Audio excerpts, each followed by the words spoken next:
প্রায় 4 বছরের রাজনৈতিক ক্যারিয়ারে নেপালের নতুন সরকার প্রধান জনপ্রিয় রেপার ও কাঠমান্ডুর সাবেক মেয়র বালেন্দ্র শাহ। গানের তালে তালে দুর্নীতি ও অন্যায়ের বিরুদ্ধে প্রতিবাদ এবং 2025 সালের জেনজি আন্দোলনে সমর্থন দিয়ে অল্প সময়ের মাঝেই নেপালি তরুণদের আইডল বনে যান এই বালেন্দ্র শাহ। মাত্র কয়েক বছর আগেও রাজনীতির মাঠে যিনি ছিলেন একেবারেই অচেনা, সেই বালেন্দ্র শাহকেই জেএনজিদের অভ্যুত্থান পরবর্তী নেপাল পুনর্গঠনে বেছে নিয়েছেন দেশটির তরুণ ভোটাররা। তরুণদের আন্দোলনে সরকার পতনের 6 মাস পর গত বৃহস্পতিবার নেপালে সাধারণ নির্বাচন অনুষ্ঠিত হয়েছে। পরিবর্তনের দাবিতে তরুণ প্রজন্ম পুরনো রাজনৈতিক দল ও তাদের নেতৃত্বকে এই নির্বাচনে চ্যালেঞ্জ জানিয়েছে। আরএফএল এসডব্লিউআর পাইপই মাপে যা বলে তাই দেয়। RFL SWR pipe and fittings. এবারের সাধারণ নির্বাচনের সবচেয়ে আলোচিত নাম ছিল বালেন্দ্র শাহ। নিজের আসনে সাবেক প্রধানমন্ত্রী কেপি শর্মা আলীকে হারিয়ে নেপালের প্রধানমন্ত্রী হন তরুণ এই নেতা। তার ক্ষমতায় বসার পর হতেই নেপালের রাজনৈতিক অঙ্গনে এক অভূতপূর্ব পরিবর্তন লক্ষ্য করা যাচ্ছে।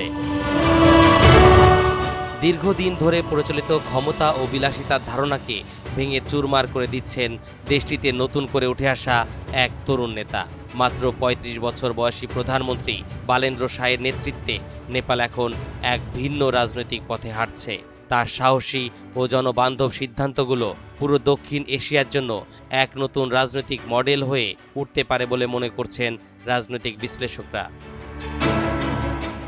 ক্ষমতা গ্রহণের মাত্র ১৩ দিনের মধ্যে বালেন্দ্র শাহ এক যুগান্তকারী সিদ্ধান্ত নেন। নেপালে প্রচলিত ভিআইপি সংস্কৃতিকে তিনি কার্যত বিদায় জানিয়েছেন। আগে যেখানে মন্ত্রী বা নেতাদের যাতায়াতের সময় সাধারণ মানুষ ঘন্টার পর ঘন্টা রাস্তায় আটকে থাকত, এখন সেই দৃশ্য বদলে গেছে। ট্রাফিক পুলিশকে সর্বোচ্চ ক্ষমতা দেওয়া হয়েছে, যেন প্রয়োজনে মন্ত্রী এমপিদের গাড়ি থামিয়েও তল্লাশি করতে পারে। বালেন্দ্র শাহ দুর্নীতির বিরুদ্ধে কঠোর অবস্থান নিয়েছেন। স্বজনপ্রীতি ও দুর্নীতির অভিযোগে তিনি নিজ সরকারের গুরুত্বপূর্ণ পদে থাকা জেএনজি নেতাদের নিয়োগও বাতিল করেছেন। এতে সাধারণ মানুষের মধ্যে আইনের প্রতি আস্থা বাড়ছে। শিক্ষা প্রতিষ্ঠানগুলোকে রাজনীতিমুক্ত করার উদ্যোগ নিয়েছেন বালেন্দ্র শাহ। স্কুল ও কলেজে সকল প্রকার দলীয় কার্যক্রম নিষিদ্ধ করা হয়েছে, যেন শিক্ষার্থীরা পড়াশোনায় মনোনিবেশ করতে পারেন। স্বাস্থ্য খাতে এসেছে বড় পরিবর্তন। দরিদ্র ও মধ্যবিত্ত মানুষকে চিকিৎসা ব্যয় কমাতে সরকারি ও বেসরকারি হাসপাতালের একটি বড় অংশ বিনামূল্যে ব্যবহারের সুযোগ দেওয়া হয়েছে। আরএফএল এসডব্লিউআর পাইপই মাপে যা বলে তাই দেয়। RFL SWR pipe and fittings. নারীদের কর্মস্থল ও শিক্ষা প্রতিষ্ঠানে নিরাপদ যাতায়াতের জন্য বুলু বাস নামে একটি বিশেষ পরিবহন চালু করা হয়েছে।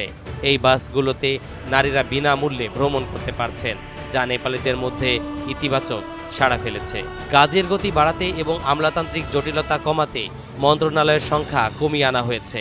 সরকারি সেবা যেন মানুষের কাছে সহজে ও দ্রুত পৌঁছাতে পারে, সেটি বালেন্দ্র শাহের মূল লক্ষ্য। তরুণ নেতা বালেন্দ্র শাহ কেবল প্রতিশ্রুতি দিয়েই সীমাবদ্ধ থাকেননি, দ্রুত বাস্তবায়নেও মানুষের আস্থা অর্জন করেছে। তার এই দৃঢ় নেতৃত্ব ও স্বচ্ছতা নেপালের সাধারণ মানুষের মনে নতুন আশার সঞ্চার করেছে। দক্ষিণ এশীয় দেশগুলোর মধ্যে নেপাল এখন এক নতুন রাজনৈতিক পট পরিবর্তনের সূতিকাগার হিসেবে গণ্য হচ্ছে। তরিকুল ইসলাম, এনটিভি অনলাইন।